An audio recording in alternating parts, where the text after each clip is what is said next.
¿Se escucha? ¿Podría decirme, Carol, estás por ahí? Carol, Sí, doctor, sí se escucha y también se ve. correcto. Voy a agrandar un poco esto.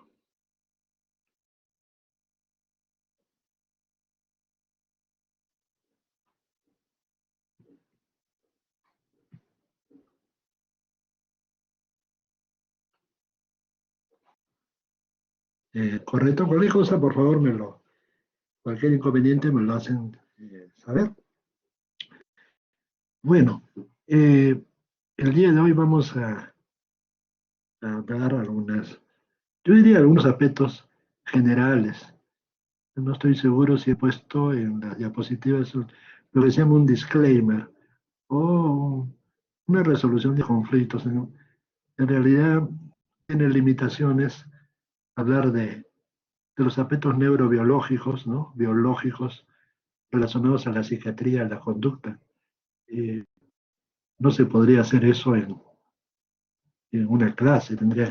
Este tema, incluso son temas de una maestría completa, un grado de maestría en neurociencia, por ejemplo, lo que más se acercaría al tema. Entonces, en ese contexto, vamos a tratar de hacer un vuelo rasante sobre eh, los aspectos psicobiológicos de la conducta. El menú del día, en realidad, es contexto, algunas generalidades, neurociencias, vamos a hablar sobre genética, neurotransmisores y algo más, ¿no? Es lo más cercano a lo que creo que sería lo correspondiente al sílabo. Algunos referentes, ¿no? La universidad que yo ya la considero como también alma mater, ¿no? Como parte, la madre del alma, ¿no? El alma mater. Si bien es cierto, yo no hice pregrado, pero como profesor eh, integro pues lo que correspondería a parte de mi universidad también. Eh, San Fernando, Marcos, donde me formé, eh, ahí hay una pileta muy bonita de mármol que en esa época pues era sendero luminoso, era PTA, ¿no? Estaban en los techos y era pues un desbarajuste. En lo estético estaba lleno de basura, todo esto. Había un basural ahí con ratas, hijos. Y lo han limpiado pues y queda muy bonito, ¿no? Y realmente es una joya arquitectónica, patrimonio, ¿no? San Fernando. Es un tema. El hospital lo considero mi segunda casa, eh, donde hice bastante mi pregrado y mi posgrado, ¿no? Y de alguna manera lo miraba desde lejos, ¿no? O sea, desde un asiento de San Fernando miraba el hospital cuando tenía los primeros cursos de premédicas, ¿no? Ciencias médicas, ciencias básicas, y enamorado de mi hospital y quería trabajar ahí, pues, ¿no? En realidad. Terminé trabajando ahí en la parte donde está la familia, ¿no? De ese salón. Ahí trabajé. Antes había un reloj ahí. En esa parte, como 10 años en el hospital, hospitalización diurna de psiquiatría, ahí trabajé. Y tuve yo diría la suerte, el privilegio de llegar a ser jefe de departamento, por mérito propio, fue un concurso, cosas como debe ser. La pandemia, pues, se llevó mi jefatura también, ¿no? Como un guayco, ¿no? En realidad eso eh, son parte de la vida, ¿no? Que uno lo va asimilando. La clínica Ricardo Palma, donde trabajo, y, bueno, trabajaba también, ¿no? El maestro Carlos Alberto Seguín Ovedo fue jefe del servicio, en ese momento era servicio de psiquiatría, eh, desde el año 72 hasta eh, perdón, desde el 42 hasta el 72 más o menos. Estuvo de jefe, lo fundó un hospital, eh, fundó dentro del hospital obrero de entonces un servicio de psiquiatría, lo cual estamos hablando de 1941. Para la psiquiatría latinoamericana y mundial era pues uno de los pioneros en ese sentido, probablemente el primer servicio de psiquiatría en Sudamérica. Eh, lo fundó el maestro Seguín, dentro de un hospital general. Con ello pasaron no sé cuántos años, más de 70 años, totalmente 79 años, ¿no? Eh, Ahora hay una ley de salud mental que obliga a que los centros de la atención psiquiátrica de hospitalización debe ser en hospitales generales, tanto el MINSA como de salud, no en hospitales psiquiátricos, que son los grandes buques del MINSA, ¿no? Eso, de todas maneras, quieras o no, tiene, quieras o no, un sesgo de manicomial, ¿no? Eso es lo que quiere evitarse. Seguin lo vislumbró. Entre otras cosas, lo que hizo fue ponerlo al medio, al centro del hospital, eh, de un servicio de psiquiatría, con lo cual, entre otras cosas, benefició a los pacientes con la accesibilidad a un tratamiento integral, ¿no? Mal que bien, el Menara tiene sus fortalezas, ¿no? Tanto en patología clínica, tiene todos los exámenes que más o menos quisiéramos tener y tenemos, ¿no? De bioquímica, entonces, ese tema. Y, bueno, genética, ¿no? Que vamos a hablar también entre hoy y mañana, también en un seminario de mañana. Eh, bueno, y tiene imagenología, ¿no? Tiene todo, tomógrafos, resonador y tomografía de emisión de positrones, un PET, ¿no? Es un poco los hospitales que lo tienen. Entonces, de alguna manera, entre otras cosas, el acceso y, pues, por supuesto, la humanización del paciente con algún problema, un trastorno mental. Maestro, los objetivos de esta clase, bueno, es una hora bien difícil, ¿no? Esta hora después de haber almorzado o no haber almorzado, eh, genera pues un poco de somnolencia. En todo caso, voy a evitar que le hablaré pues al preconsciente a los que se duerman, ¿no? Pero eh, el tema también es medio complicadito, pero trataremos de hacerlo lo mejor posible. Eh, Esta es una diapositiva que la encontré en un banco de diapositivas, he tenido un archivo grande, ¿no? En una clase vi pues que era la salud mental, ¿no? Es una confluencia, ¿no? Un conjunto, ¿no? A mí no me enseñaron teoría de conjuntos, pero a ustedes sí. Eh, Era la confluencia, ¿no? De la conjunción, no sé, de mente, cuerpo y espíritu. Y al centro, como yo dije, wellness es el bienestar. Ahí lo dejé nomás. Pero en realidad había uno, es wholeness, significa integridad. Y bueno, yo tenía la idea de que ser íntegro, ser una persona, vamos a poner en caso de ustedes, un buen alumno, respetuoso de sus mayores, yo solidario, empático, etcétera, etcétera, etcétera, etcétera. En realidad, claro que sí, todo eso está bien, es íntegro. Pero también íntegro tiene como sinónimo completo.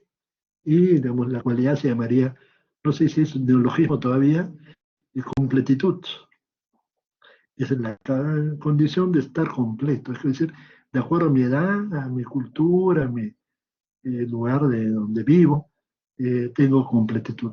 Que he cumplido mis metas para la edad, para el momento, y que voy hacia adelante, ¿no? A ser una persona productiva. La persona que no produce y que no contribuye a la sociedad, según la OMS, no tiene salud mental, ¿no? No solo falta estar bien, ¿no? Me siento bien, ¿no? Sino que no, soy improductivo, ¿no? O sea, ¿no? Soy una carga, vamos, para el Estado, ¿no? Y eso es un problema. Todavía me reproduzco como si fuera un cuy, ¿no? Eso es ser íntegro. Lo mismo, mente, cuerpo, entorno, ¿no? O ambiente. De esa confluencia viene la salud mental. Entonces vamos entrando un poco en tema. Eh, Hay áreas hermosas, pero los neurocirujanos, los neurólogos lo conocerán mucho mejor que yo, pero esta es la zona límbica, ¿no? El área límbica con todas sus estructuras muy interesantes. Alguna vez en una pasantía por un instituto de neurociencia de Chicago, Illinois, eh, había gente estudiando todo esto, ¿no? Y bueno, y la amígdala, por ejemplo, ¿no? Es una amígdala, la amígdala cerebral, ¿no? Como, puedo poner, es el depósito de todas nuestras cóleras, nuestro temperamento, ¿no? De que se caliente o no, depende pues cómo nos movemos en la vida, ¿no? Cómo manejamos nuestras emociones. Cada una de ellas ameritaría hablarlas. Bueno, habrá que el que le guste más el tema, pues tiene que ahondarlo, ¿no? El que se acerca a las neurociencias, ¿no? Y tendrá que revisarla. Hay núcleos para todos los gustos, ¿no? Se me ocurre, acá está la diferencia entre el hombre y la mujer, ¿no? Desde el punto de vista anátomo-funcional. Hay núcleos que se me ocurre, por ejemplo, en la función sexual. La mujer y el hombre se diferencian, ¿no? Totalmente. Vamos a ver en los temas orgásmicos, ¿no? La mujer es superior al hombre en muchas cosas. A pesar que hay diferencia de genes diversos, pero vamos a ver eso. Por ejemplo, la mujer tiene zonas en sus áreas, en núcleos orgásmicos, ¿no? Por eso pueden ser multiorgásmicos, en cambio el hombre es solo un orgasmo, ¿no? Monoorgásmico sería la palabra. Podríamos hablar mucho de eso. El ser humano es muy difícil saber si el área límbica anda ok, ¿no? El perrito lo tiene claro, tiene, llamaremos así, pues un limbicómetro en la colita.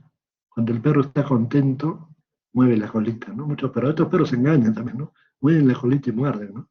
Pero el limbijómetro, ¿no? De alguna manera. En el ser humano es la sonrisa, ¿no? Tanto el hombre o de la mujer, se mueven una serie de músculos y digan que la persona pues está bien, ¿no? Su área límbica más o menos funciona bien. Es la única manera, no hay otra forma de saberlo, ¿no? Eh, bueno, esa era una lambda que no, nadie miraba la sonrisa de la mujer, pero ¿sabes cómo es que el cerebro produce estas personas? ¿No?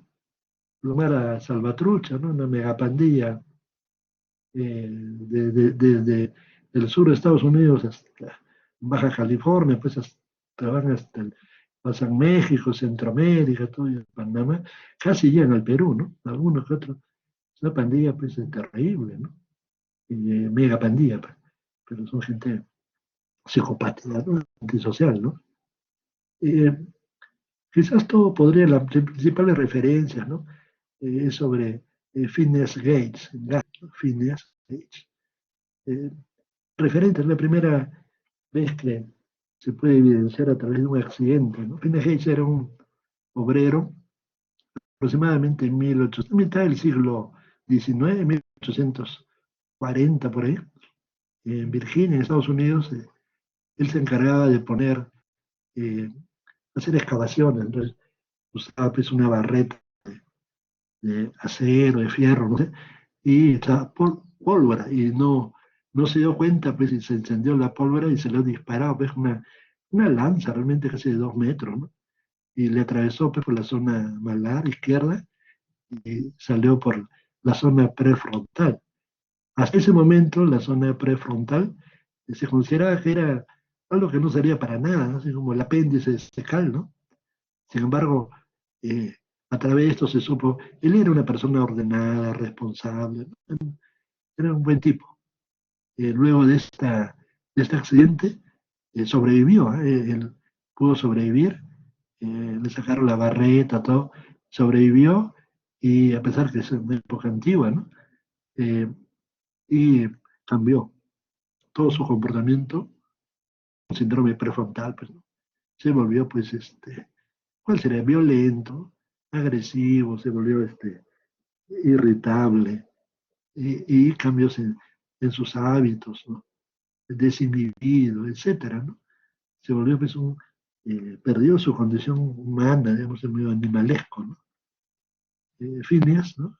Gates, la imagen en Harvard, ¿no? Un día van por ahí, pueden, estar con su barreta, ¿no? Este es el cráneo y la barreta que lo atravesó, ¿no? Está su cráneo, y cómo es que sale por la zona frontal, ¿no? Prefrontal. Algo de neurociencias, el cometido, o sea, el objetivo de de las neurociencias sería, es comprender los procesos mentales por los cuales percibimos, actuamos, aprendemos, recordamos, ¿no? Estudia la estructura y la función neuroquímica, farmacológica y de la patología del sistema nervioso. Ya tiene muchos, su campo de acción es inmenso. El objeto de estudio, su objeto de estudio son los diferentes elementos del sistema nervioso que interaccionan entre sí para dar origen a la conducta humana. Ese es el gran reto, tratar de aproximar lo que es el cerebro y lo que es la mente. Para mi gusto todavía están como el cañón de, ¿cómo se llama? De Arequipa, no me acuerdo, el- en esa zona, el cañón del Colorado, en todo caso, entre cerro y cerro hay un abismo todavía que no lo podemos atravesar, ¿no? La piedra de toque que convierta, que nos indique por qué las personas actúan como actúan. Yo digo, ¿por qué teniendo 18 candidatos estamos en esta coyuntura política, ¿no? La mente de las personas, qué será, pues, ¿no? El estudio biológico del cerebro es un área, es multidisciplinaria, con muchos niveles. Hay biólogos, ¿no? Obviamente, biólogos moleculares, gente que estudia pues, las funciones cognitivas, neuropsicólogos, psiquiatras, neurólogos, neurocirujanos, etcétera, ¿no?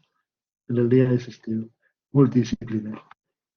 Algunas cosas generales también, solo para recordar, el encéfalo, cerebro es el órgano que ejerce el control de la conducta. Eso sabemos.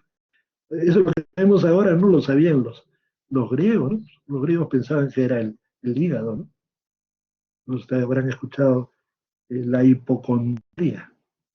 Viene de hipo, bajo, condrio, costilla, debajo de las costillas el hígado.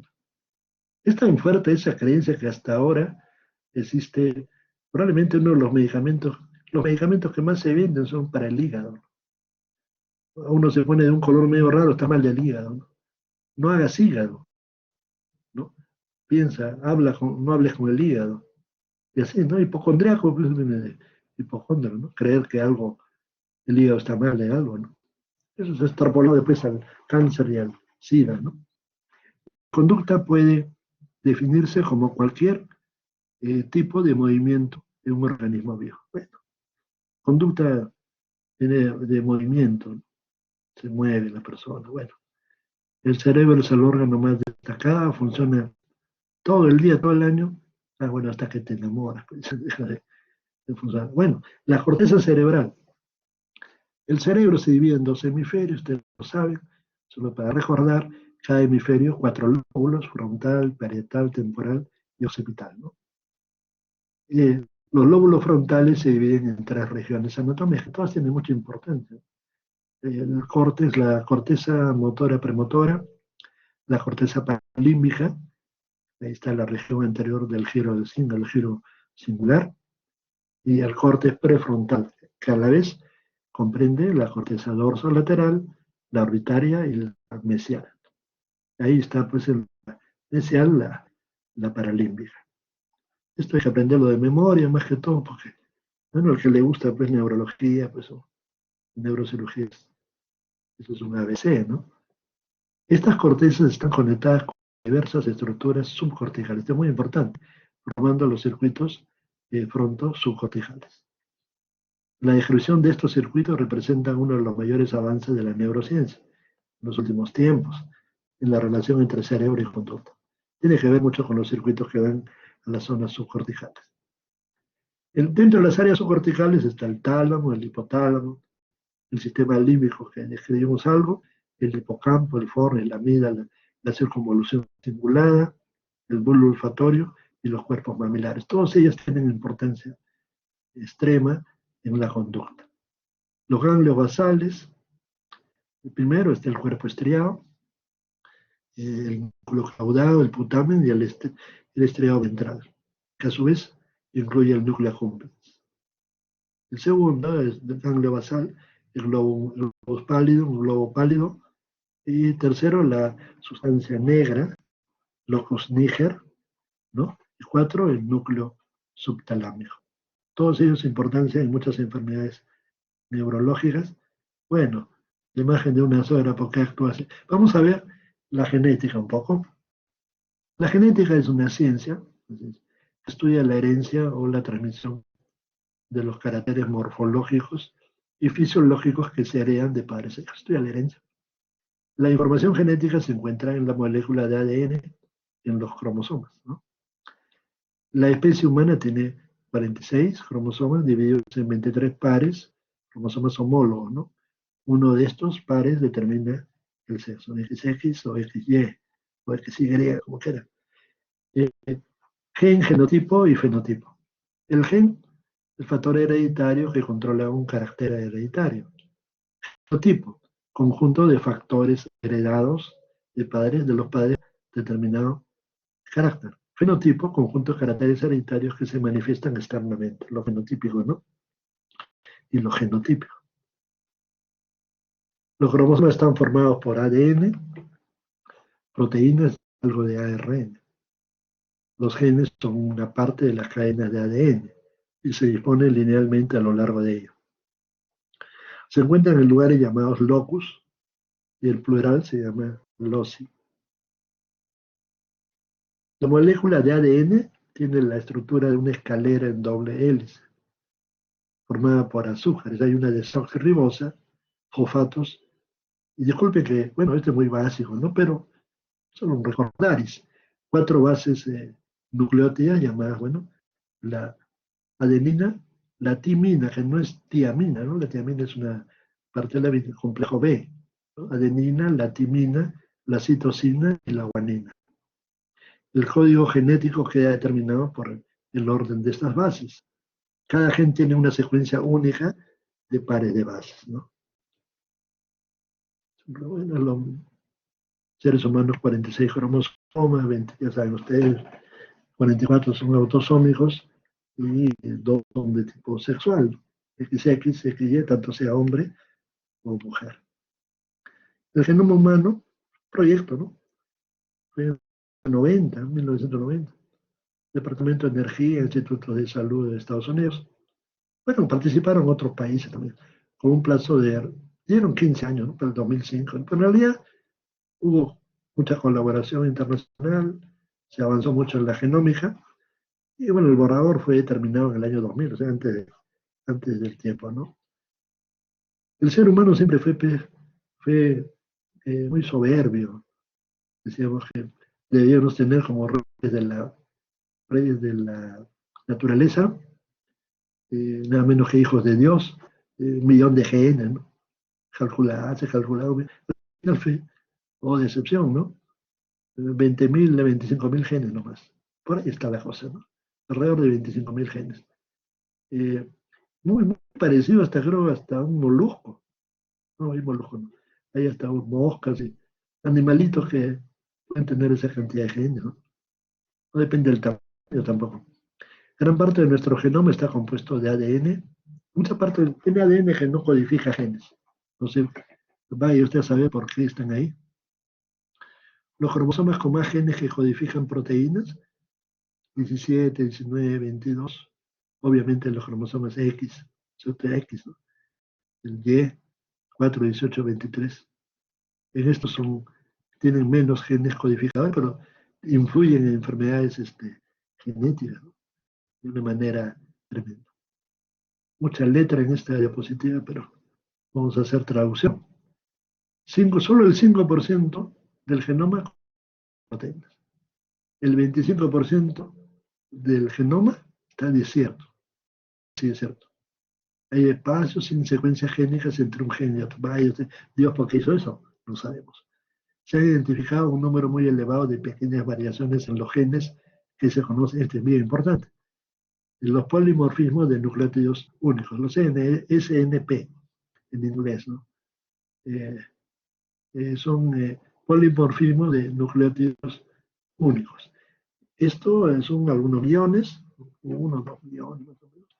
La mayoría de estos polimorfismos no tienen efecto clínico concreto, pero de ellos depende, por ejemplo, el que una persona sea sensible o no a un fármaco, ¿sí? Un medicamento, ¿no?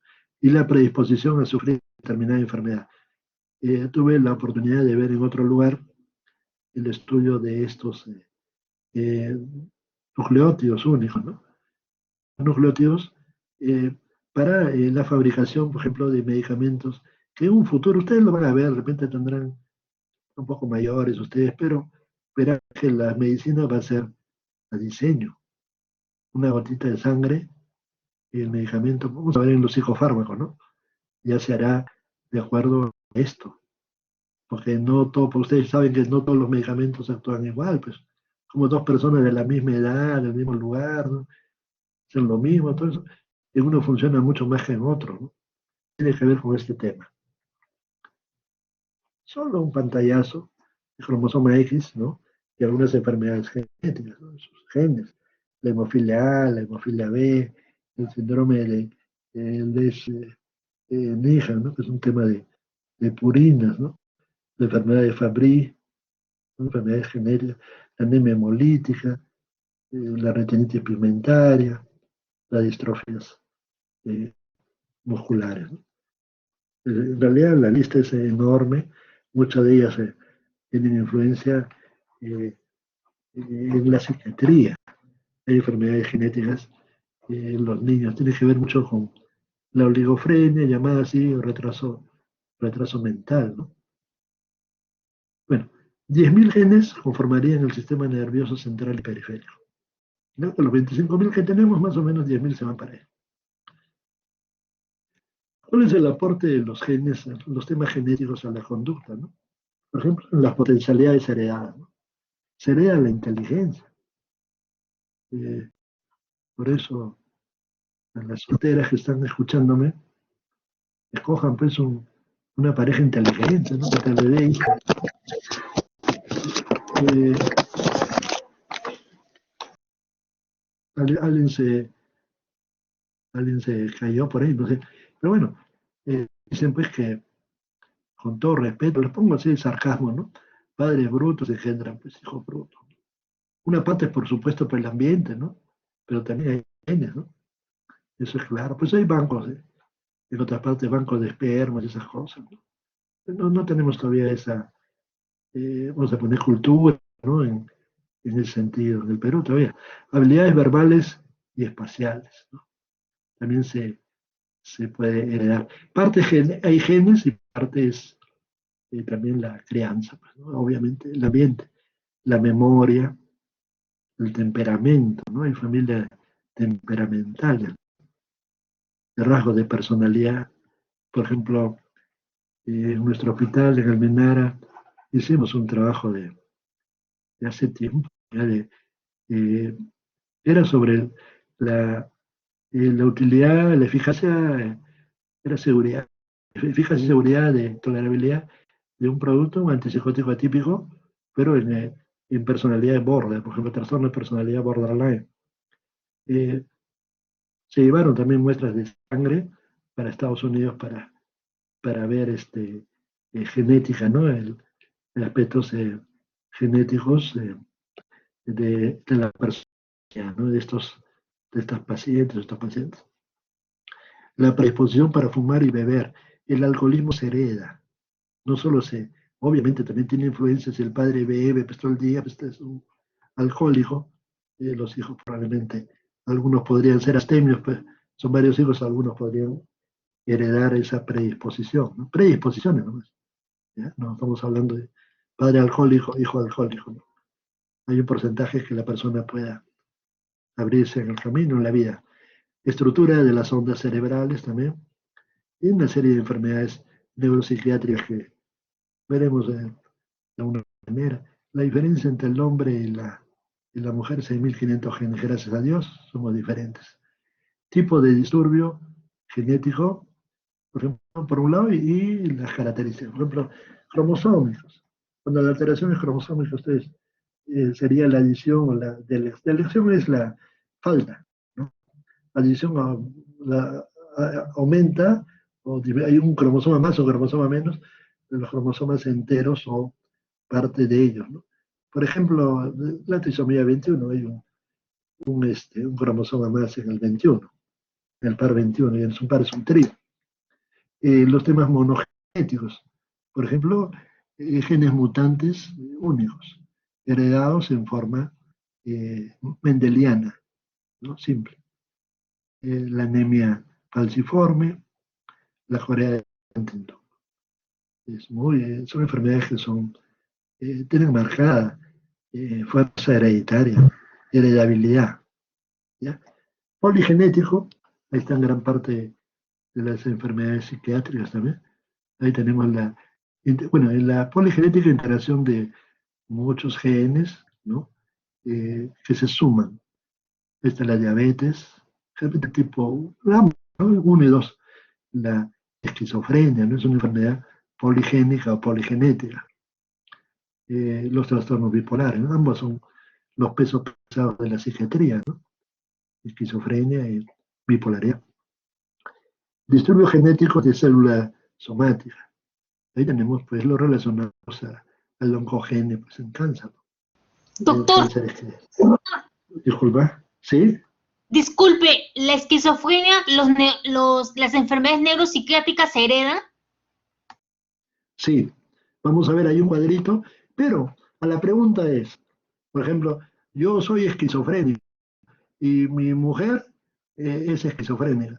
Tenemos 3 hijos o 4 hijos, vamos a poner. Es probable que son chiquitos, ya de 4, 3, 2, 1. 4, 3, 2, 1. ¿Ya? Es probable que la mitad, ¿no? Entre 2 o 1 hereden la enfermedad. Pero esa es una dualidad, ¿no?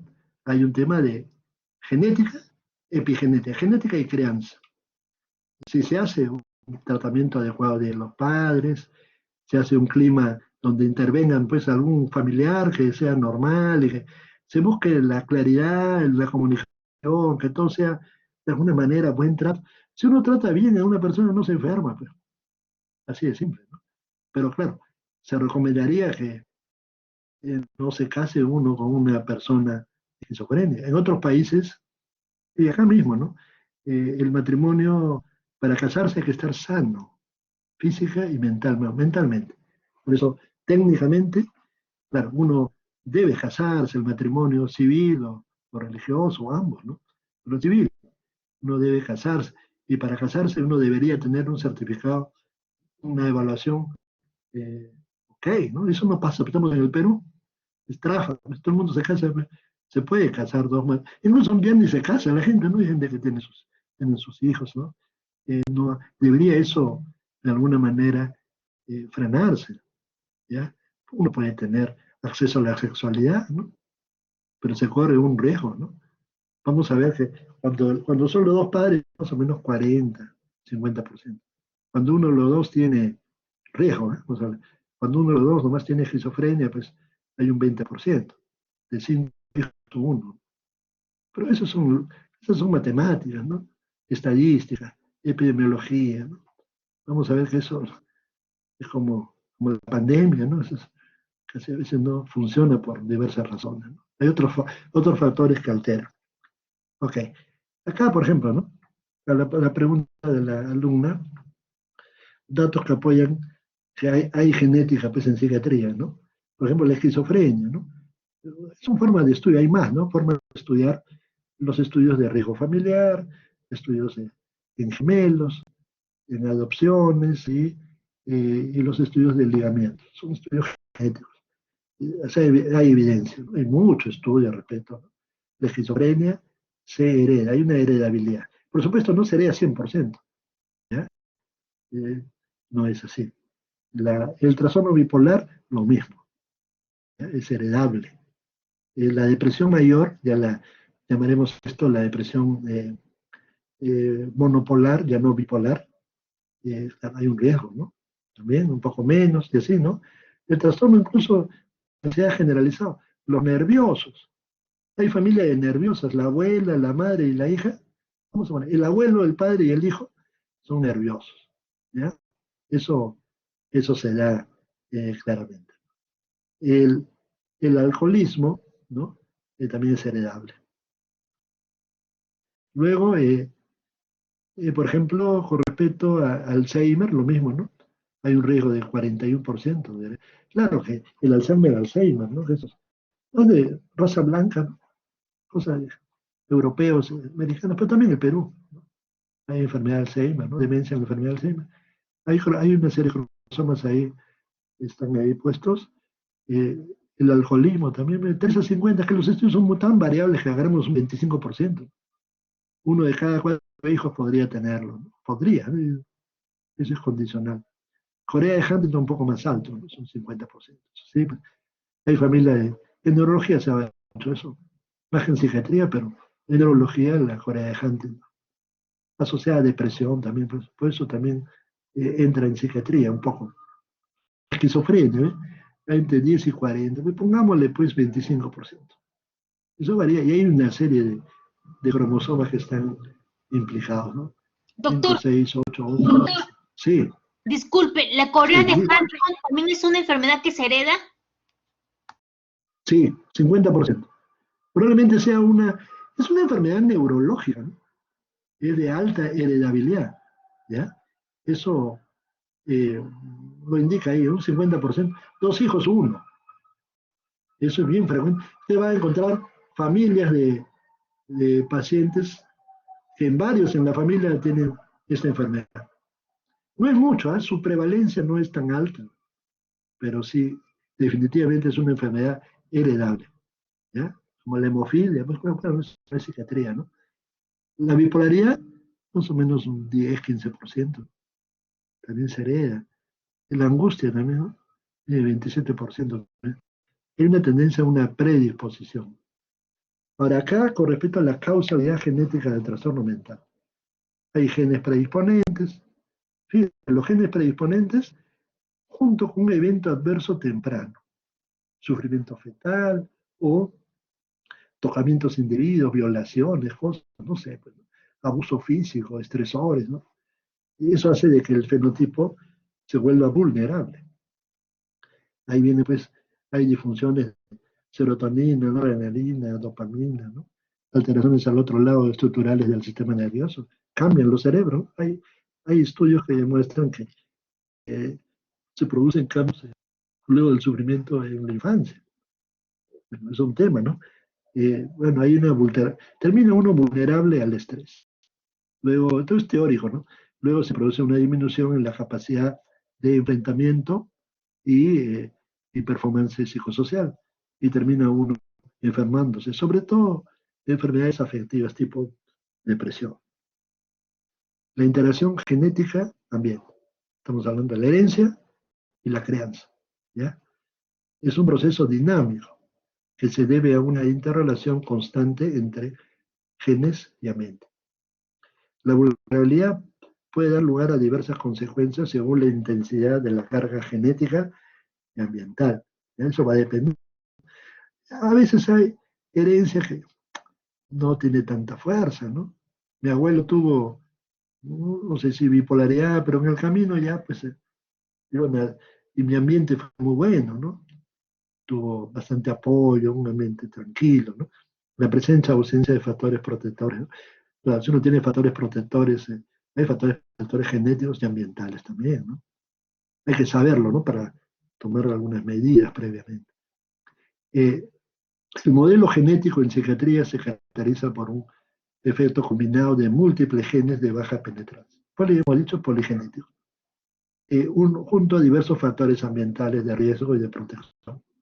Entonces, multifactorial, que generan un fenotipo susceptible a psicopatología. Lo que todo esto produce es que uno es susceptible a enfermarse, ¿no? Va a depender de lo que suceda, ¿no? Generalmente el factor es el estresores, ¿no? Realmente una persona con esta heredabilidad a veces tiene una personalidad pues, con problemas, ¿no? Y tiene dificultades de desempeño social. Eso trae como consecuencia desempleo, ¿no? De una manera no tiene un buen desarrollo intelectual y lo pone en desventaja, en minusvalía con las personas de su edad. Dice, un fenotipo individual influye en su propia exposición respecto a factores ambientales de riesgo. ¿Ya? Ser susceptible a esto también influye cómo me voy a desempeñar en factores ambientales de riesgo. Los factores ambientales son en sí mismos atribuibles a direccionados a influencia genética. Los padres han heredado, pues, y los hijos también han heredado de los padres, y las circunstancias que se dan también influyen, ¿no? Negativamente.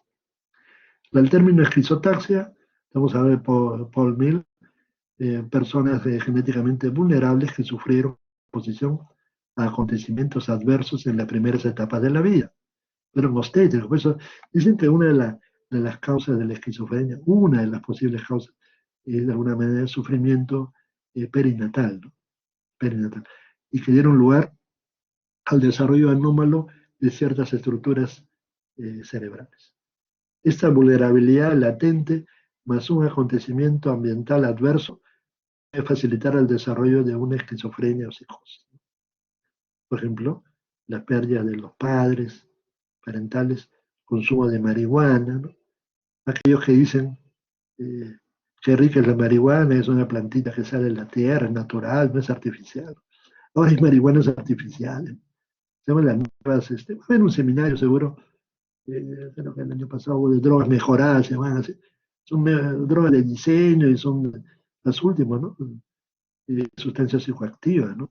Entre ellos la marihuana, ¿no? Que ha sido transformada. La marihuana hace daño, puede producir esquizofrenia, ¿ya? Psicosis inducida por droga o exacerbar la genética que uno pueda tener. A grosso modo también, bueno, podría ser rica, pues, si uno se va, cuando estuve por Ámsterdam, había tiendas que vendían marihuana y todo Ámsterdam huele a marihuana. En el hotel que estaba, habían plantas de marihuana, ¿no? Pero bueno, pero es otro ambiente también, ¿eh? Es otro tema, ¿no? La gente tiene mucho más dinero, hay mucha biblioteca, casi no hay cárceles. Eso hay que ver también el ambiente, ¿no? Pero de que hace daño. Eh, la genética de esquizofrenia, la enfermedad se inicia más o menos a los 20 años, joven. Después del colegio, antes de ingresar preuniversitario, por ahí empieza. Se puede iniciar, pues, eh, qué sé yo, a los 5 años, ¿no? Raro, pues después de los 45, pero puede iniciar una esquizofrenia muy raro, ¿eh? A los 55, 60 años, raro. Pero la gran mayoría están 20, 25 años, por ahí están arrancando su debut, vamos a el primer brote. Más precoz empieza antes en los hombres. Probablemente sea uno de los factores es hormonas, ¿no? Hormona femenina, estrógeno, progesterona. La principal forma es la paranoide, la más común, pero hay otros tipos de esquizofrenias. Hay una teoría del neurodesarrollo, factores poligenéticos condicionarían una disfunción en el proceso de organización cortical dentro del útero.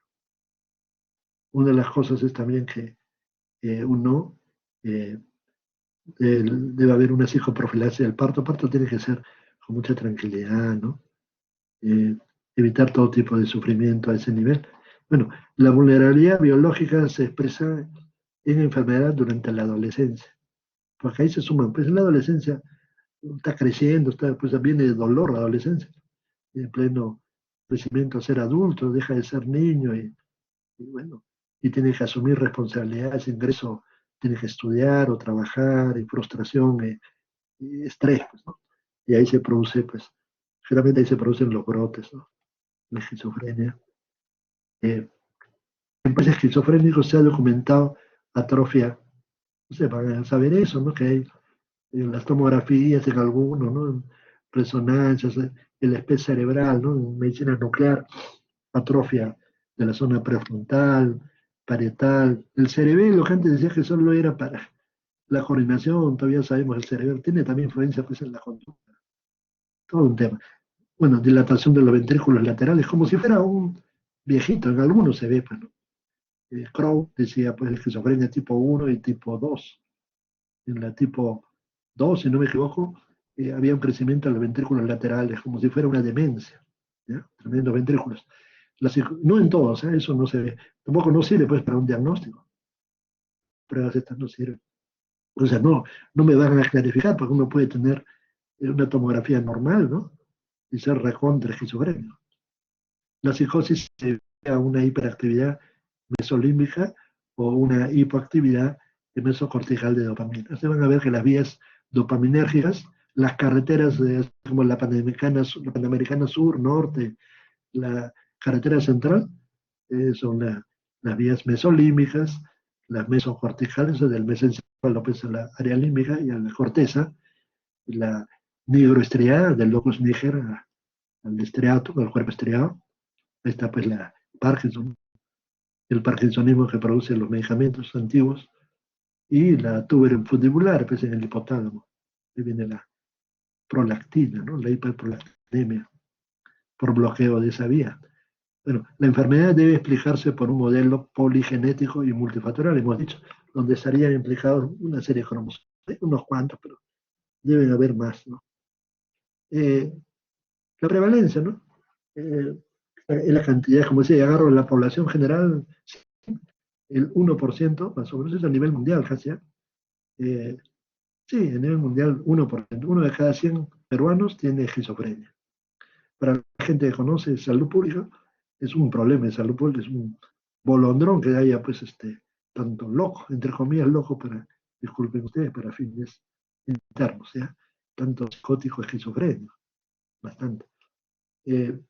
Cuando uno tiene pariente de primer grado, el 10%. ¿No? Ambos padres, el 40% de esquizofrenia. Gemelos disigóticos, 10 a 15%, y obviamente los gemelos pues, monocigóticos, más o menos un 50%. De la depresión, Van Gogh, un cuadro. La depresión, hay acontecimientos vitales asociados a la depresión. Por ejemplo, el fallecimiento de papá, de mamá, ¿no? Puede hacer arrancar una depresión. Como no? Puede haber un duelo normal, ¿no? Pero muchos se deprimen ya para toda la vida luego de la muerte de alguien querido, ¿no? Violencia, por ejemplo, el presidente de Estados Unidos, Abraham Lincoln, se deprimió luego de la muerte de su novia en una gripe, ¿no? En una epidemia de gripe. Hasta ratón Mickey, ¿no? Se quiso suicidar, ¿no? Eso, año 30, ¿no? Habían cómics. De ratón se quería matar porque Minnie le sacó la vuelta. Yo que me gustaba tanto Minnie, pero había sido media jugador. Por lo menos en el cómic, ¿no? Y hay un video, pues, que es medio terrorífico, ¿no? Del suicidio de Mickey Mouse. Bueno, la pérdida de algo, de alguien, violencia familiar, separación, divorcio, un conflicto conyugal grave. En mujeres con riesgo genético bajo, la incidencia de depresión más o menos está entre 0.5 y 6.2. De mujeres con riesgo genético alto, esto aumenta, pues el doble, 1.1 a 14, ¿ya? Cuando hay riesgo genético. El alcoholismo es un marcador de riesgo genético que induce a la depresión también. Las personas con riesgo genético a la depresión muestran una sensibilidad mayor al estrés.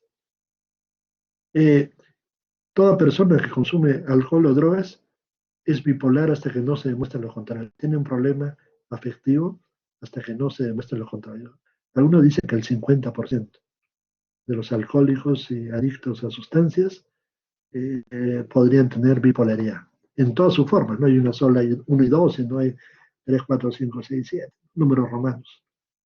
La psicobiología conductual, este es muy denso, pero hay un montón de neuronas, ¿no? El cerebro humano tiene 10 a la potencia 11, a la 11 neuronas, y la sinapsis son 10 a la 14. Multiplique con ceros y sale el número. Una sola neurona puede recibir 10 a la 3, a 10 a la 4 referencias neuronales. Muy grande la comunicación, la red neuronal pues es inmensa. Cada vesícula sináptica puede contener 10 a la 4 moléculas de neurotransmisores. Hay una serie de neurotransmisores pues ahí, ¿no? Todo es transmisión. La transmisión es por neurotransmisores. En transcurso es en una milésima, 100 microsegundos, los neurotransmisores pueden abrir 2 a 10 al cubo canales receptores. Es muy cargado esto. La mente sería una propiedad que emerge de esta enorme cantidad de neuronas conectadas de manera muy compleja y múltiple. Si alguien me dijera, vamos a dibujar la mente, dibujaría pues un círculo o un área, no sé si blanca, en este caso roja, que serían áreas sanas. Esto está un poco mal, pero una persona sana sería pues, mayoritariamente blanco, lo dibujaría negro, sino blanco, con una zona oscura. Quiere decir que cualquiera de nosotros, aparentemente sanos mentalmente, tenemos áreas muy oscuras. ¿Ya? Y lo mismo, una persona, ambos sí están enfermos, pues, un área oscura sobre un área clara, ¿no? El balance es negativo, estoy enfermo de una manera, ¿ya? Esto que está mal hecho, creo que lo tengo que cambiar, sirve para entender, por ejemplo, problemas de pareja, problemas familiares, etcétera. Pero la mente es una abstracción, no podemos decir de qué se trata el tema, ¿no? Exactamente. Podemos hacer un modelo, nada más. Lo psíquico o mental, como expresión de lo cerebral, constituye el puente o el lugar común donde neurociencias y psiquiatría se entrelazan. La mente. Se ha documentado el concepto de cotransmisión, es decir, un neurotransmisor clásico ejerce su función con un neuropéptido, una misma neurona. Bueno, hay a veces colocalización, ¿no? A veces la serotonina y GABA actúan juntos. Los neurotransmisores con actividad neuroconductual que actualmente se superan los 100 tipos. Cuando ustedes le dicen, a ver, nombre, ¿qué neurotransmisores conoce? Comienza a pensar, dopamina, serotonina, GABA, glutamato, acetilcolina, histamina, etcétera, ¿no? Pero hay más de 100 en realidad. Algunos de ustedes lo hará, pues busque pues, en bibliografía y cuántos neurotransmisores existen, ¿no? Y 40 receptores específicos, hasta ahora identificados, ¿no? Son específicos de membrana. Ahora tengo una pequeña listita, lo voy a correr, nomás para acá están algunos conocidos, ¿no? Dopamina, noradrenalina, adrenalina, la serotonina, melatonina, conocidos tiramina, histamina, etcétera, ¿no? Y vamos achicando porque se va haciendo larga la lista y hay ácidos metidos en el tema, que tienen función de neurotransmisores, ¿no? Neuropéptidos, prostaglandinas, una serie de neuropéptidos. Vamos a encontrar hasta incluso gases, y hay incluso, vamos a encontrar neurotransmisores y neuroreceptores hasta en el colon, ¿no? Vamos a, eso es el depósito de excremento, ahí tiene influencia sobre la conducta humana. Neurotransmisores generan señales químicas clásicas, hay neuromoduladores que modifican la reacción del receptor al neurotransmisor al ajustar o regular la transferencia del mensaje. Modulan, pues. Pueden provenir de tejido no neuronal y se distribuyen por el líquido cefalorraquídeo o extracelular y afectan a un gran número de neuronas. Puede durar minutos esto. Las neurohormonas, ¿no?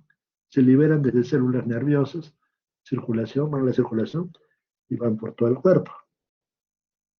Hay áreas sinápticas, no sinápticas, de las membranas neuronales, pueden contener múltiples receptores para señales químicas. Además, las neuronas también son afectadas por diversas cosas, ¿no? Por ejemplo, las neuronas se afectan por el pH, la concentración de electrolitos, prostaglandinas, calcio, la fosforilación de la membrana celular. Hay influencia del ambiente también externo sobre las neuronas, se opera a través de las tensiones ambientales, patrones de aprendizaje, cambios dietéticos, grados variables de estimulación sensorial, ¿no?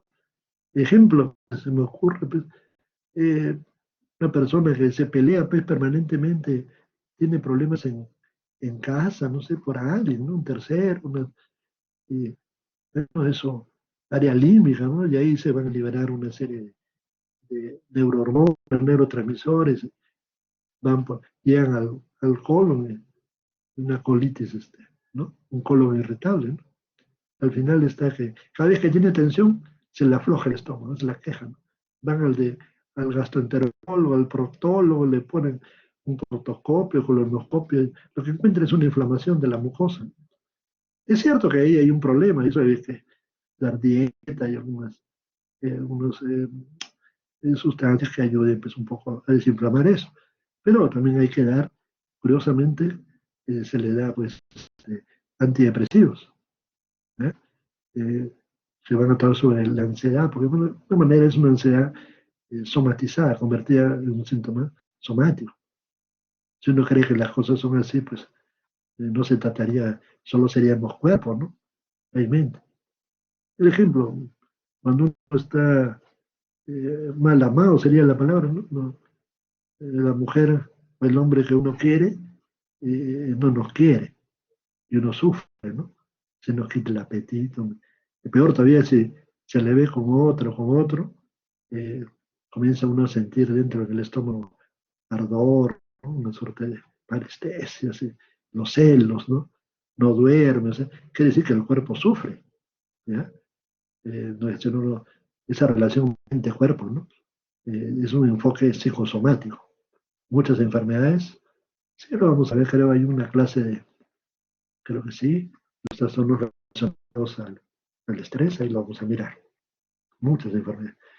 Un neurotransmisor es una clasificación mucho más, vamos a decir, más útil, más de utilidad inmediata, ¿no? Ahí están las aminas biógenas, ¿no? La acetilcolina y las monoaminas en general, que son la serotonina, las catecolaminas, que a su vez son dopamina, adrenalina, noradrenalina, epinefrina. Están los péptidos, bueno, y otros, ¿no? Esto es un poco ya, ¿no? Cada neurotransmisor, es muy en broma este tema, ¿no? Pero es la combinación de neurotransmisores con respecto a algunas situaciones. La molécula de dopamina, ¿no? Lo reconoce. Y vamos a ver los neurotransmisores ahora, algunos de ellos. Empezamos con dopamina. Bueno, su síntesis a partir de un aminoácido, ¿no? La fenilalanina, se convierte en tirosina, dopa y por razón de la dopa descarboxilasa en dopamina.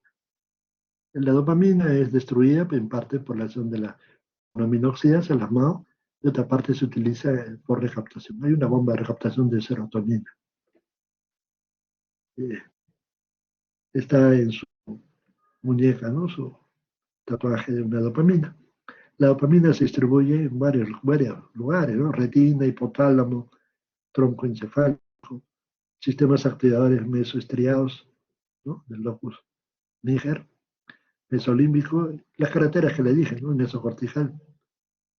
Está constituido por receptores D1, D2A, D2B, D3, D4, debe haber otros más, ¿ya? Pero hay una serie de receptores para dopamina. En el uso de antipsicóticos, por ejemplo, antipsicóticos de última generación, ya no actúan sobre D2, que son los clásicos, ¿no? El bloqueo D2. Un antipsicótico mejora la psicosis o la hace remitir por su acción sobre D2, pero también pues no mejora los síntomas negativos, que no son psicóticos, ¿no? Pues, la bulia, el apagamiento, ¿no? Y menos la parte cognitiva, ¿no? Y produce efectos secundarios, ¿no?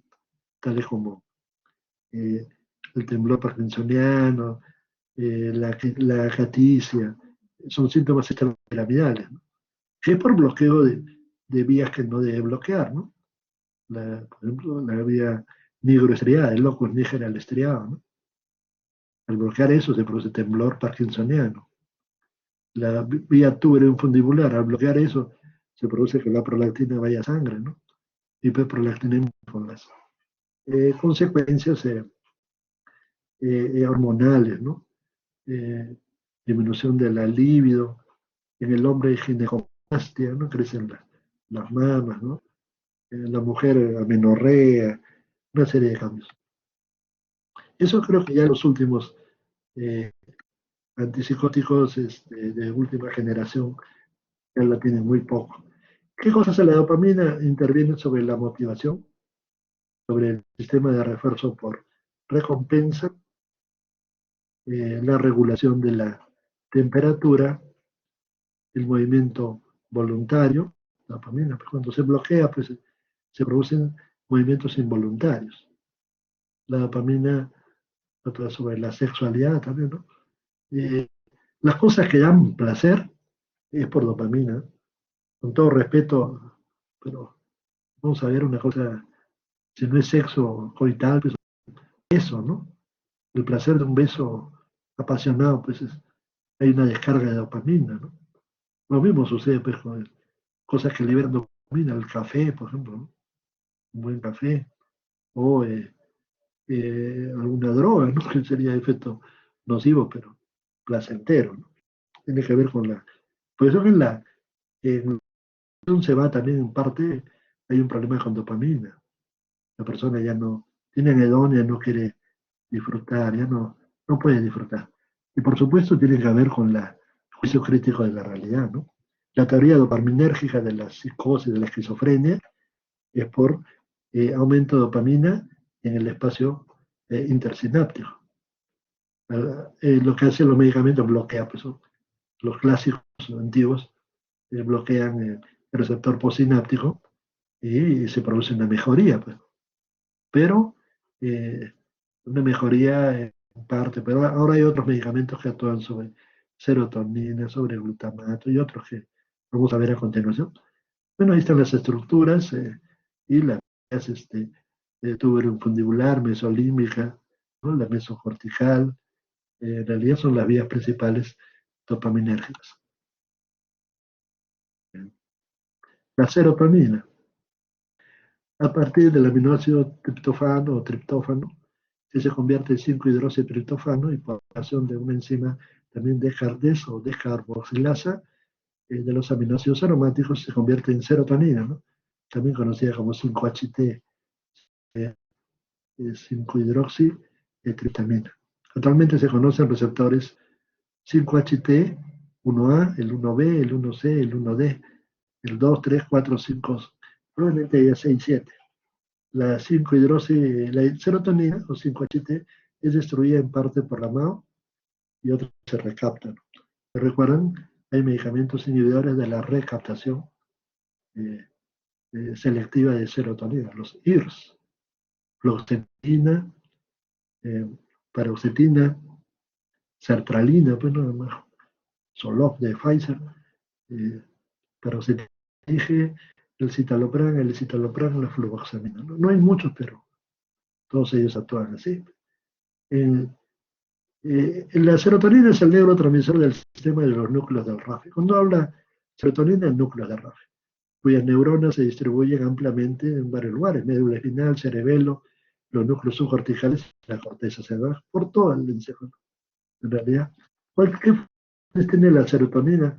Obviamente, actúa sobre el estado de ánimo. En una clase que hice sobre suicidio no hace mucho, había una lámina, como un meme, ¿no? Que decía, pues, un suicida, ¿no? Serotonina, ¿por qué me has abandonado, no?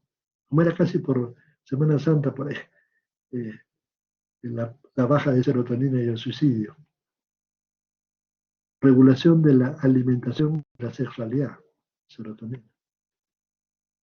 Sobre la actividad motora también, los ritmos circadianos, el dolor y la temperatura, y el sueño y vigilia, ¿no? Eso tiene que ver con la serotonina. Las vías y las funciones, ¿no? Por ejemplo, en el RAF mesencefálico al córtex prefrontal, ahí tiene una acción de los IRS, pues ahí en esa parte. El RAF mesencefálico a ganglios basales, acción anti-obsesivo sobre el movimiento. El RAF mesencefálico al córtex límbico, acción antipánico, trastorno de pánico, la memoria y la ansiedad. El RAF mesencefálico al hipotálamo, trastorno de la conducta alimentaria y el apetito. El RAF mesencefálico a la médula espinal sobre la función sexual y las vías del tronco cerebral del círculo sueño vigilia. Es el RAF y todas sus vías, tienen que haber esta del RAF y sus destinos, ¿no? Acetilcolina, dos clases de receptores, ustedes lo saben, muscarínicos 1, ya 2 y 3, los muscarínicos y los nicotínicos. Muscarínicos 1, ganglios autonómicos, sistema nervioso central, muscarínicos 2 en el corazón, muscarínicos 3, músculo liso. Los nicotínicos M, placa mioneural, los N, de los ganglios autonómicos o glándulas suprarrenales, sistema nervioso central. ¿Dónde se localizan? Hay receptores nicotínicos en el tectum, en el hipocampo, córtex, núcleos basales, cerebelo, tronco encefálico, sistema de activación cortical del núcleo basal de Meiner y la célula de Ranchau en la médula espinal. Funciones de la acetilcolina: el aprendizaje, la memoria sobre todo, ¿no? Entenderán ustedes del Alzheimer, las demencias, ¿no? Y la acetilcolina, el dolor, el sueño REM, la excitación cortical,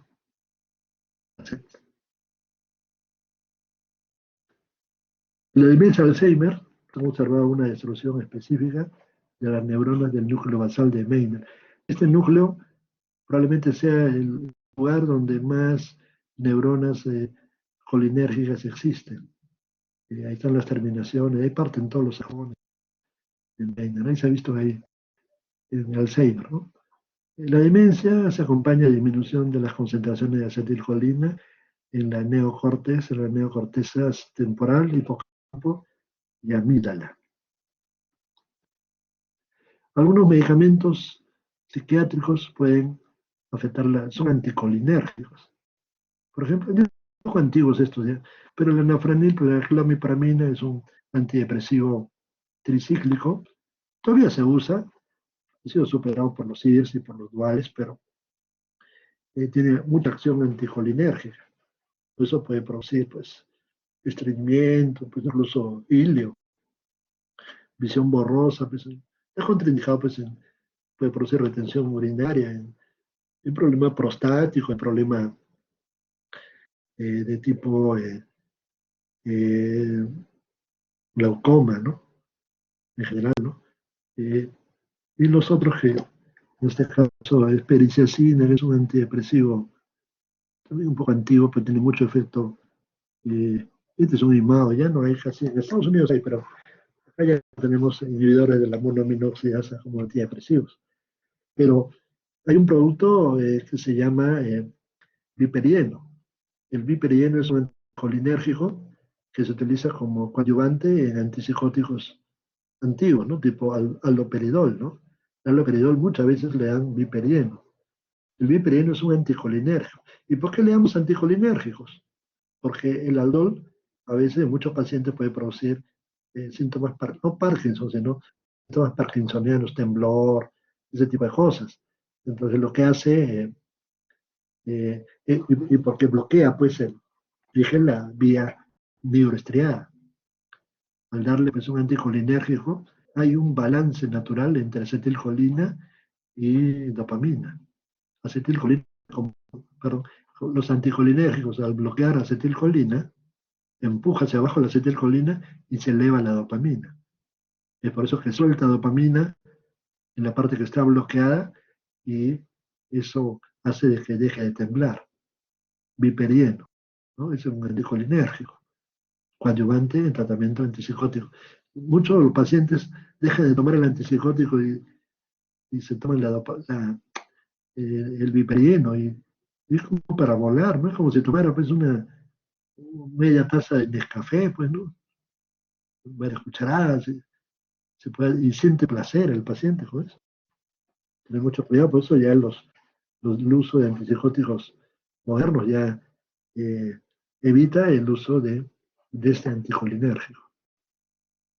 Y obviamente los anticolinérgicos tipo,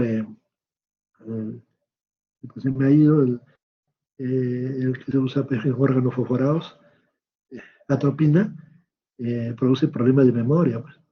En algunos países, no sé si en el Perú alguna vez se usó, de hecho sí, pero prefiero extenderme mucho, un poco, no extenderme en el tema, pero se usa para el lavado de cerebro, entre comillas, se le pone bastante atropina y un electroshock, una electroconvulsión. Se borra el cassette, ¿no? Se borra el cassette. Se olvidó, ¿no? Eso, hay muchas, ustedes buscan, hay muchas referencias al respecto en el Perú, ¿no? El uso de anticolinérgicos y electroplexia. Es la mala fama que le dicen a los psiquiatras y al pobre electroshock es un tratamiento más efectivo que existe para la depresión. Es inocuo casi, solo que es muy feo, ¿no? Verlo, aparatoso, pero yo le haría un monumento al equipo de electroplexia, ¿no? Ha salvado muchas vidas, definitivamente. Bueno, GABA ahora.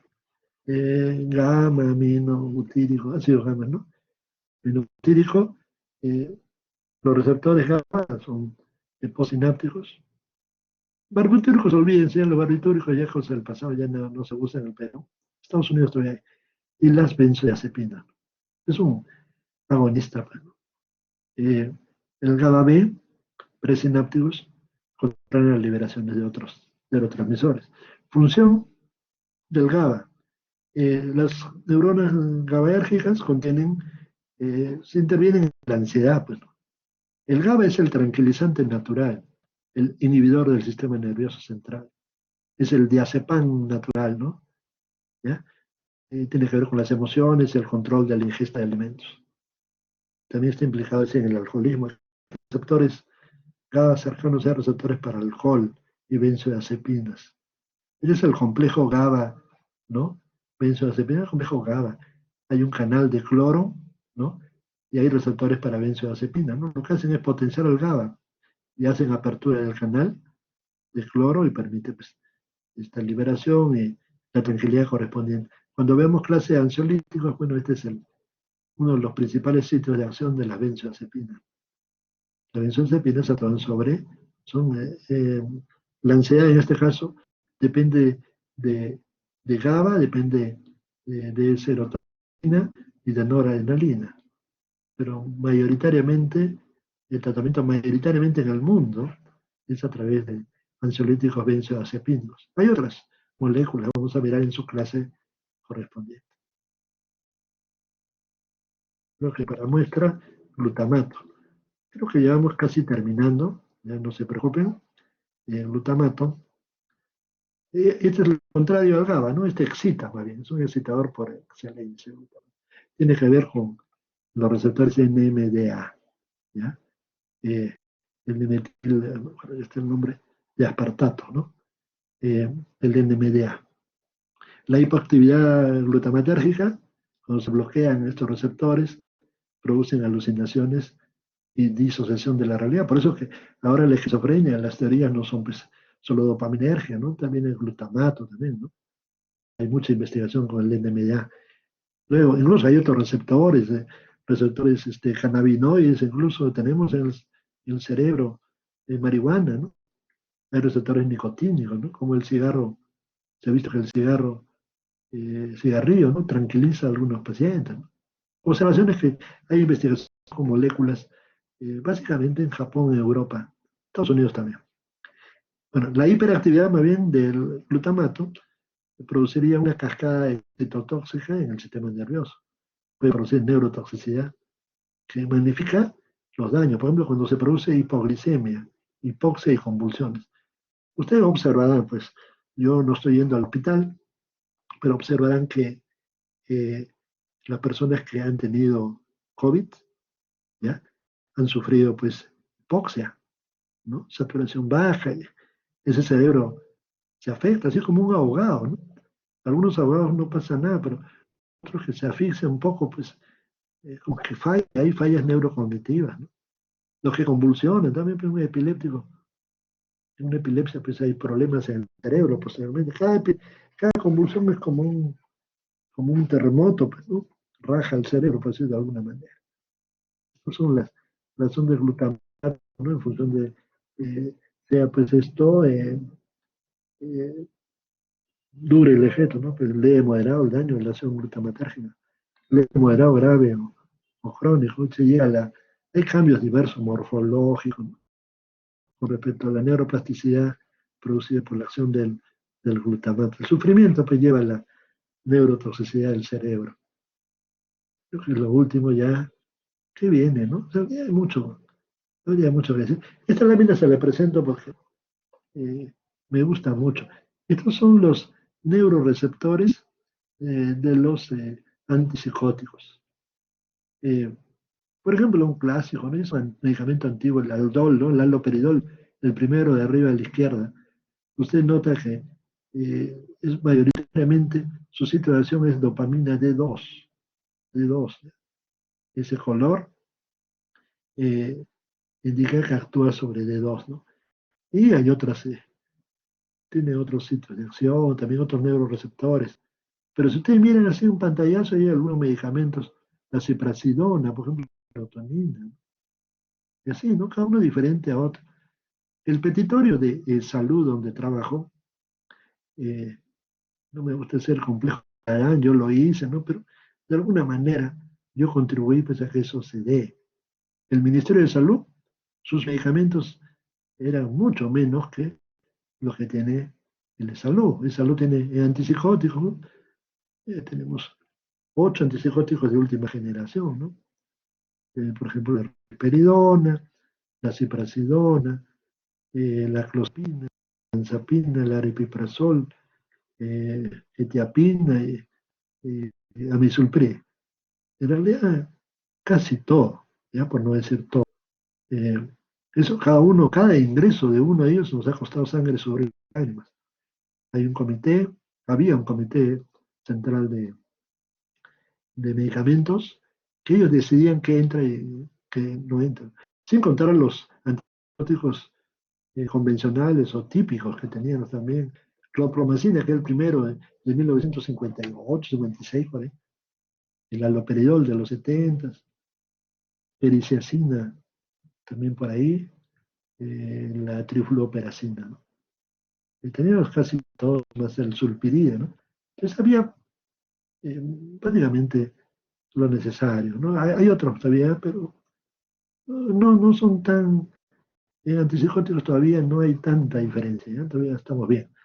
Pero esta la lámina yo se la presentaba, ¿ya? A la pregunta, pues siempre a la psiquiatría, pues hay más, no quiero hacerme la víctima, marginación, discriminación, pues, ¿no? Los locos que se vayan, no sé qué, ahí mandándolos lejos, ¿no? Es un tema. No sé si en alguna clase haremos un poquito de historia de la psiquiatría, pero prácticamente eran médicos no psiquiatras. Hasta después, en los últimos tiempos, ya había un médico psiquiatra, y después ya cambiaron a lo que es el IETSI, ¿no? Que salió en noticias en plena pandemia, que despidieron a la jefa del IETSI, Instituto de Evaluación de Tecnología de Salud, ¿no? Algo así. Yo pensé, ¿y para qué quieren más? Como dicen, ya tienen risperidona, ¿para qué quieren ciprasidona? Ya tienen, yo les explicaba que no es lo mismo, pues. La llave no le hace la misma llave para todo el hospital, no, la llave maestra no existe. Cada puerta tiene su llave, sin contar que cada paciente tiene su propia estructura, ¿no? De neurorecepción, ¿no? Totalmente diferente, ¿ya? Entonces, eh, incluso debería haber más, ¿ya? Entonces, pero no es fácil la cosa, ¿ya? Entonces eso lo hemos logrado en parte por hay otro cuadro más, pero uno de ellos donde se así visualmente que se requieren otros, porque hay medicamentos que no le van a hacer nada bien a un paciente. Debería ser por diseño en un futuro, ¿no? Que se haga su propio medicamento a cada paciente, pero por lo menos, pues, con diferencias, ¿no? No hay un perfil para pacientes. De la Asociación Psiquiátrica Americana no lo ha querido hacer, no. Pero vamos a ver que hay, ya viene la experiencia, pues, el uso, ¿no? El arte. Hay medicamentos que sirven un poco mejor que otros para los pacientes. La olanzapina, por ejemplo, para un paciente joven de inicio, primera vez, ¿no? Y pues flaco, ¿no? Porque engorda, pues. En Estados Unidos hasta 50 kilos de aumento de peso, ¿no? En algunos. Pero también comen muy mal, pues, ¿no? Los gringos comen gaseosas y papas fritas, hamburguesas gigantes, ¿no? Pero sube mucho de peso. Si es flaco o si es gordo, pues habría que usar ciprasidona o acá no está el aripiprazol, ¿no? Es un agonista y antagonista dopaminérgico, ¿no? Cosas así. Entonces, no se perfila, ¿ya? Pero la idea es esa. Esto es solo un pantallazo. Este es un modelo, ¿no? De la función de una droga antipsicótica convencional antigua. Es puro 2, pues abajo está, ¿no? De 2 y algunas acciones muscarínicas, histamínicas, más como efectos noradrenérgicos, más como efectos secundarios indeseables. Eso era en el año 50, 60, 70, 80, ¿no? Y luego habían los eh, antipsicóticos, ¿no? Dopamina, serotonina, ¿no? Que eran los primeros de los nuevos, ¿no? Eran de 2 y serotonina. Ya un poco mejor, la serotonina y la dopamina interactúan, pues, para poder producir mejoría en el paciente.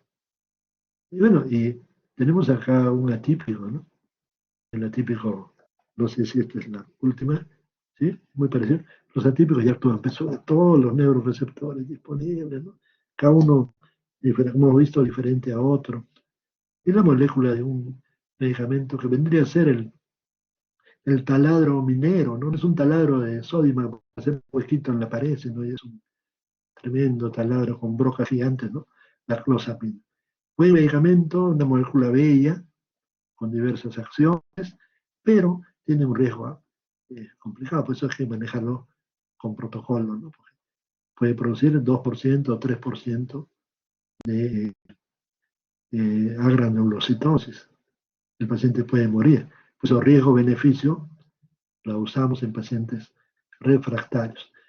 Algunos lo hacen desde el comienzo, tipo Revaliati, pues la achuntaron, pero mucho cuidado, ¿no? Porque hay que mirar los temas éticos, ¿no? Si amerita el riesgo por el beneficio. Es una buena molécula, definitivamente sí. Bueno, eso es todo. Viajecito a vuelo de pájaro. Creo que estaría bien ahí.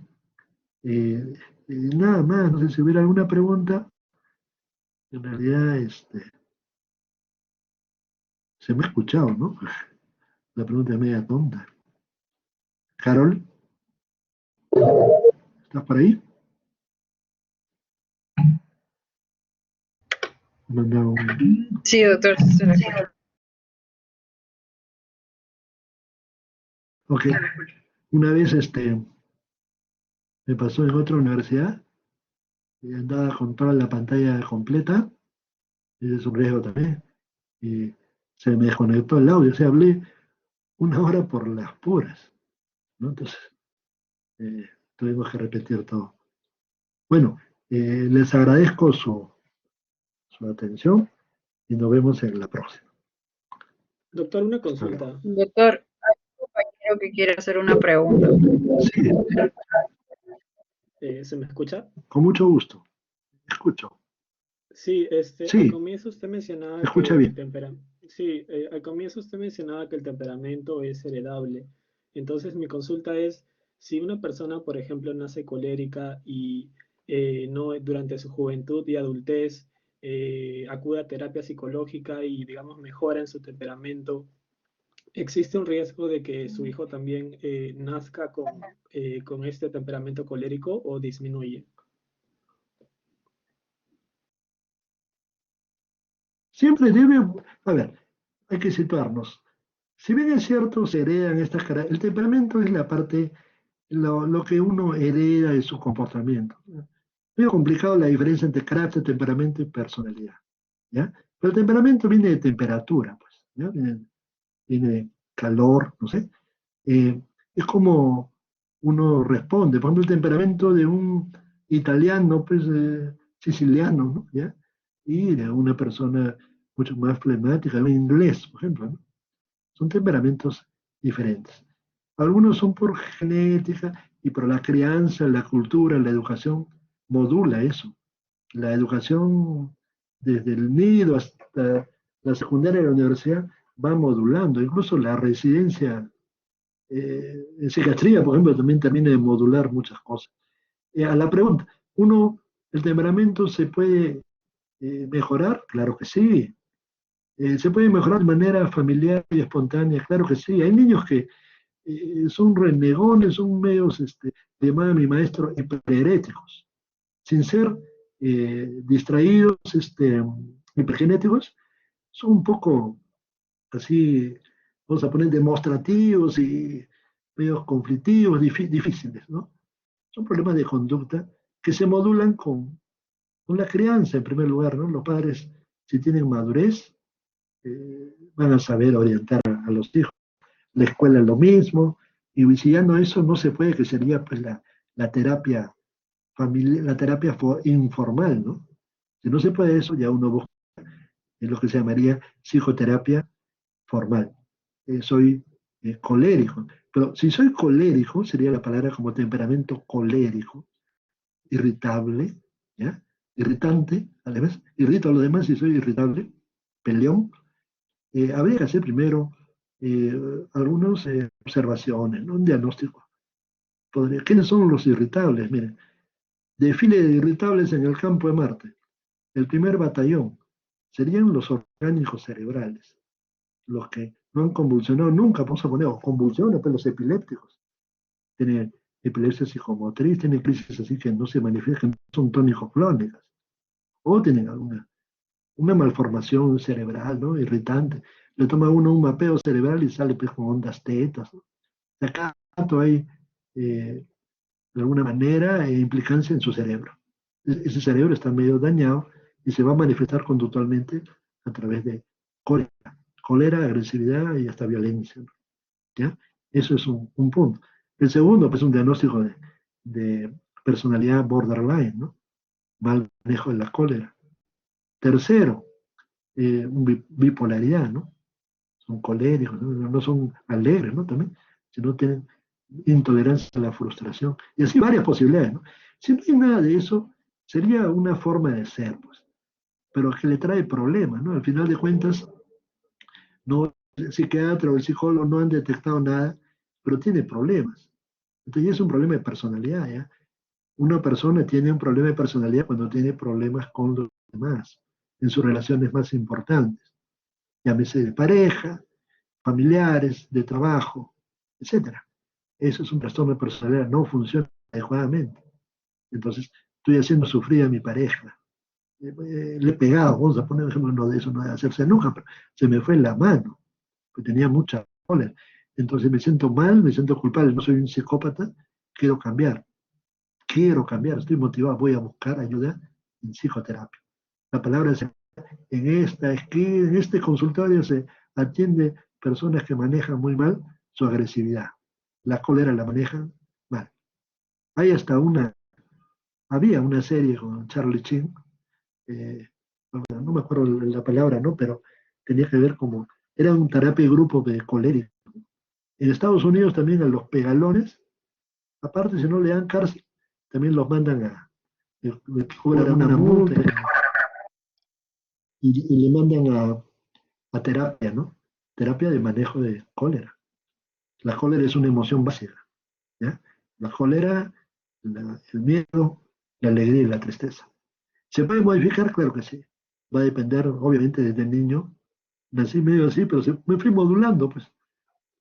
Puedo crear en el fondo, pues siempre que dice que yo conozco pitbulls, el pitbull que tiene un temperamento, los perros pueden tener temperamento, tiene mala fama también, pobrecitos, pero da miedo. Pues, yo veo un pitbull, me voy, que me digan, no muerde, no muerde, pero hay pitbulls bien tontitos, pero tienen por dentro la raza, pues, ¿no? Hay perros que son tan agresivos que hasta a sus dueños le muerden, ¿no? Están los Caucasian Shepherd. Se puede modificar, sí, con la crianza, ¿ya? Eso es todo. Me voy a almorzar, ¿ya? Ok. Ya, doctor, gracias. Sí. Gracias, doctor. Gracias, doctor. Gracias, doctor. Gracias, doctor. Gracias, doctor. Gracias, doctor.